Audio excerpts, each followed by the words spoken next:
Europe.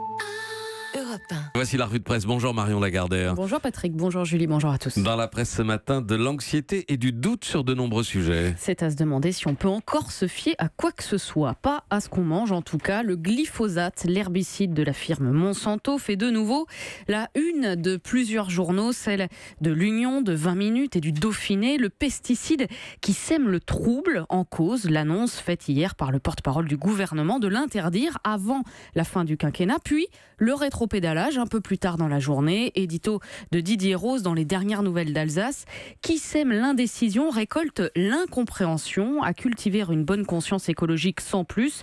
La France sans faire, dit-il. Elle prétend porter en Europe le combat contre le glyphosate, mais dans son précaré, elle tergiverse. Nicolas Hulot reconnaît pourtant un problème phytosanitaire. Et le journal de rappeler que le Centre international de recherche sur le cancer, affilié à l'OMS, l'Organisation mondiale pour la santé, a classé le glyphosate cancérogène probable. Il y a ce qui nous nourrit donc, il y a aussi ce qui nous soigne. Le scandale du lévothyrox est en une de Nice Matin. Le Républicain lorrain, lui, s'intéresse au scandale sanitaire qui se multiplie. En être victime se traduit par une double peine, écrit le journal. En plus de la maladie, il faut se battre contre la puissance des laboratoires. Dans l'Est républicain, la parole est donnée aux victimes où l'on aborde pêle-mêle le Mediator, la Dépakine, le lévothyrox et les implants Issure. Et puis le doute aussi dans Libération où l'on voit la bouche d'une femme photographiée en gros plan avec une pilule au bord des lèvres. Qui veut la peau de la pilule, interroge le journal. Interview en page 18 de la sociologue Michèle Ferrand que le sujet agace sérieusement. Oui, prendre la pilule est contraignant, dit-elle. Oui, elle contient des hormones, mais à la fin, du poulet aux hormones à la pilule, on mélange tout. Cette quête d'un retour au naturel qui joue sur l'idée que c'était mieux avant est une illusion. Et puis peur et doute aussi en matière politique avec la montée de l'extrême droite en Allemagne. Pourquoi ce retour ? Qu'est-ce qui nourrit l'AfD, ce parti anti-migrant, anti-islam et anti-euro, comme le décrit le Figaro ? Dossier dans La Croix pour essayer d'expliquer les raisons du malaise. C'est essentiellement la crise migratoire qui a renforcé l'AfD.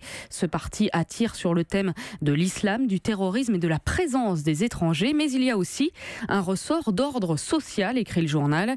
J'habite à la campagne, raconte un jeune dans un meeting de l'AfD, mais aucun parti n'agit pour créer des emplois dans les petites villes.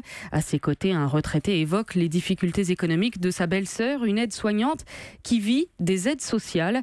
Ne sommes-nous pas le pays le plus riche du monde, ajoute une autre. Est-il normal d'être moins bien payé si l'on habite dans l'Est plutôt qu'à l'Ouest ?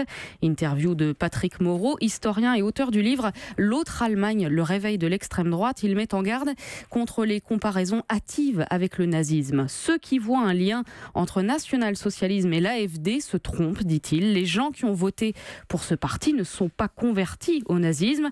L'AfD a percé sur des thèmes très contemporains, terrorisme, immigration, nature de l'islam. Il a surfé sur le fait que les Allemands de l'Est ont le sentiment d'avoir été les perdants de la réunification. Il s'agit donc plus d'une question de répartition des richesses que de nazisme. La peur du déclassement, donc une inquiétude qu'on connaît bien en France, c'est rien de le dire, nous qui avons vu le Front National atteindre le second tour de la présidentielle il y a 5 mois à peine. Alors pour redonner de l'espoir, Emmanuel Macron avait promis de transformer le pays et c'est justement l'autre sujet qui intéresse vos journaux ce matin. Oui, avec le plan d'investissement de 57 milliards d'euros présenté hier par le Premier ministre Édouard Philippe, c'est le grand flou, juge l'hebdomadaire Challenge, pour qui de nombreuses zones d'ombre demeurent. Même inquiétude dans Les Échos qui alerte, le déficit va se creuser fortement l'an prochain et dépasser les 80 milliards. Gare à l'empilement des dépenses, prévient Étienne Lefebvre dans son édito. Est-il bien sérieux d'en engager autant quand la France, déjà championne en la matière, est à la merci des taux d'intérêt ? On a retrouvé les cyniques, je crois. Allez, un petit dernier pour la route. L'Opinion qui parle d'un bon taux des milliards et qui voit surtout dans la présentation de ce plan d'investissement un grand plan de déshabillage de Jean pour habiller Paul. Comme quoi, les plus grincheux dans ce pays rétifs à la réforme, ce sont peut-être parfois les libéraux. Ah oui, enfin il y a tout de même un sourire dans vos journaux. Oui, un sourire sincère et bien heureux, en l'occurrence celui du président du Sénat, Gérard Larcher. Ah, c'est celui-là qui vous a accroché. Larcher, l'agent stabilisateur de la droite, portrait à lire dans l'Humanité, qui explique que sa méthode a payé dans cette campagne. Il n'a rien laissé au hasard. Fin politique, excellent négociateur, ce Normand de naissance, s'est ménagé tout le monde. D'ailleurs, précise le journal, il ne tarit pas d'éloges sur la force de travail du groupe communiste.